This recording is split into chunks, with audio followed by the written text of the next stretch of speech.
Assalamualaikum warahmatullahi wabarakatuh. Salam sejahtera untuk kita semua, sahabat belajar. Jumpa lagi di IAS Channel. Hari ini hari libur ya, Kamis 11 Maret 2021. Selamat menikmati hari liburnya. Bahkan ada yang long weekend ini, diantaranya beberapa institusi meliburkan hingga sampai hari Sabtu ya, sehingga jadi long weekend hari ini. Tapi sebagian lagi ada yang hanya hari ini liburnya. Kali ini saya akan menyampaikan tentang sebuah cerita inspiratif ya. Seorang Laurence Simmons yang baru berusia 22 tahun tapi sudah berhasil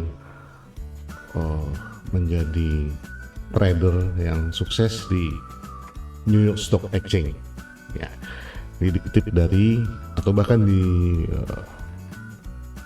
saya bacakan ya dari detik.com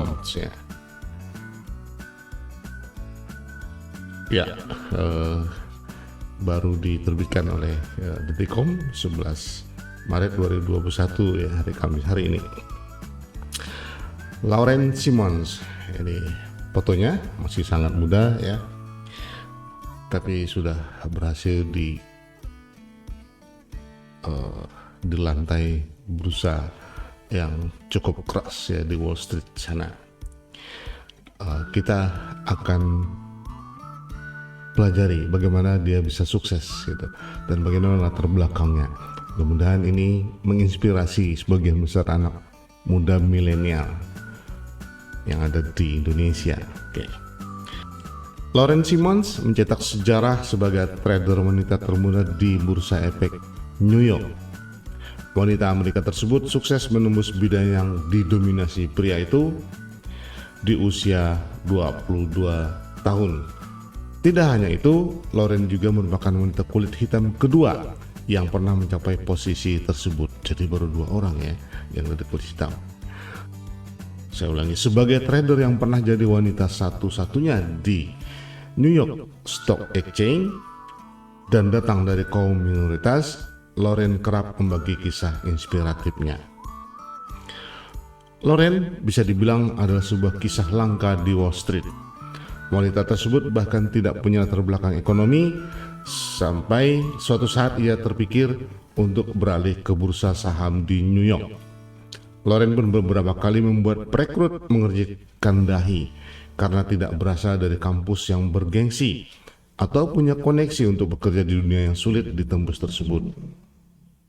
Jadi dari cerita ini sudah menunjukkan bahwa tentu saja dia sudah mengalami sebuah proses yang cukup sulit ya, melamar ke sana kemari karena para perekrutnya itu mengernyitkan dahi. Orang yang tidak memiliki latar belakang ekonomi tapi ingin bergabung, sementara yang dihadapi adalah dunia yang keras, persaingan yang sangat tajam itu di Wall Street ya. Singkat cerita, setelah melalui berbagai networking yang ia bertemu dengan singkat cerita setelah melalui berbagai networking ia bertemu dengan Richard Rosenblatt, CEO dari Rosenblatt Securities. Setelah merasa cocok dari segi kualifikasi, Laurence diterima di sana setelah melewati ujian di mana ia harus belajar sebulan penuh sampai tidak pernah bicara dengan orang. Dedikasinya pun membuahkan hasil. Menjadi trader, kamu harus membuat keputusan dalam hitungan mikro detik. Jadi aku pikir baginya, bahkan bagiku, pilihan untuk melantai di bursa saham langsung masuk akal. Katanya dilansir Black EOE Journal. Perjalananku adalah kekuatan networking. Itu sudah dapat intinya. Jadi untuk berhasil dia kuncinya adalah networking, jejaring untuk membantunya. Aku pindah ke New York dengan gelar genetik. Aku ingin melakukan sesuatu yang benar-benar berbeda dan bernetwork seperti orang gila, ujarnya. Akhirnya menjadi trader ekuitas adalah sesuatu yang memilihku atau dia yang memilih ya. Mungkin maksudnya adalah sesuatu yang menjadi pilihanku ya. Sebuah pekerjaan yang ditawarkan dan aku bilang iya. Dan sesimpel keputusan yang kebanyakan orang tidak berkata yang pada peran-peran mereka tidak terlatih atau belajar, tambah Loren. Trader merupakan seseorang yang terlibat dalam transaksi jual beli aset keuangan di pasar keuangan. Loren sendiri bekerja sebagai equity trader yang artinya ia berpartisipasi dalam hal membeli dan menjual saham perusahaan. Loren pun menuturkan rasanya menjadi trader ekuitas di bursa saham New York yang tidak bisa dibilang mudah.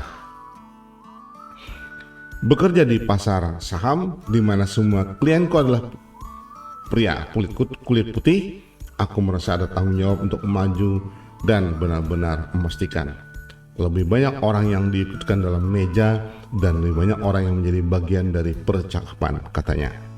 Dianggap sulit bagi banyak orang, Loren juga mengungkap hal yang menurutnya asik dari profesi trader. Statistik adalah bahasa universal dan melalui ilmu di kampus mengenai genetik dan bahkan menggunakan statistik di SMA. Ketika aku belajar program teknik arsitektural, aku jatuh cinta dengan angka. Bisa menginterpretasikan data untuk menyampaikan informasi itu kepada klien adalah profesi yang mengasihkan, katanya. Jadi memang saat ini apa yang dikatakan sebagai literasi data digital, literasi angka itu menjadi dominan ya di masa-masa yang sekarang.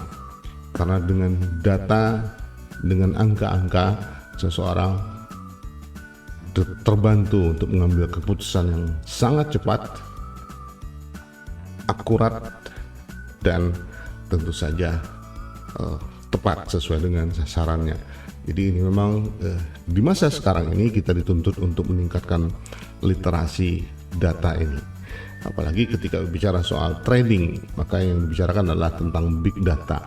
Bagaimana menilai sebuah pergerakan saham sebuah perusahaan yang prospektif, yang keputusan harus diambil tadi disebutkan sebagai per mikrodetik. Jadi tidak tanggung-tanggung kecepatannya. Disinilah mereka harus bersaing untuk memenangkan pasar ya. Kini wanita 26 tahun tersebut telah meninggalkan profesi trader dan bursa saham dan memilih untuk menginspirasi lebih banyak orang sebagai pembicara. Ia juga merupakan pakar dalam finansial di kalangan wanita dan anak muda, bahkan terjun sebagai produser dan pembawa acara. Oke, ini cerita inspiratif ini yang membuahkan semoga mendorong semangat anak-anak muda kita untuk berjuang mencapai karir yang diinginkannya. Salah satu contohnya adalah sebagai trader. Dan pada saatnya tentu saja dia akan meninggalkan profesi yang tadi mengangkat dirinya, karena tidak semua orang berada pada posisi yang abadi ya. Suatu saat kita harus meninggalkan posisi yang menurutnya ada tantangan yang lebih baik di luar sana. Contoh tadi Lawrence, pengalamannya, keberhasilan dalam trading, ternyata dia merasa lebih bermanfaat setelah itu dengan membagikan pengalaman-pengalaman tersebut melalui kemampuan barunya, yaitu sebagai seorang pembicara, memberi inspirasi bagi semua orang, khususnya dikatakan adalah para wanita. Sampai di sana, semangat menjadi pembelajar, learning, doing, and praying. Assalamualaikum warahmatullahi wabarakatuh. Sampai jumpa.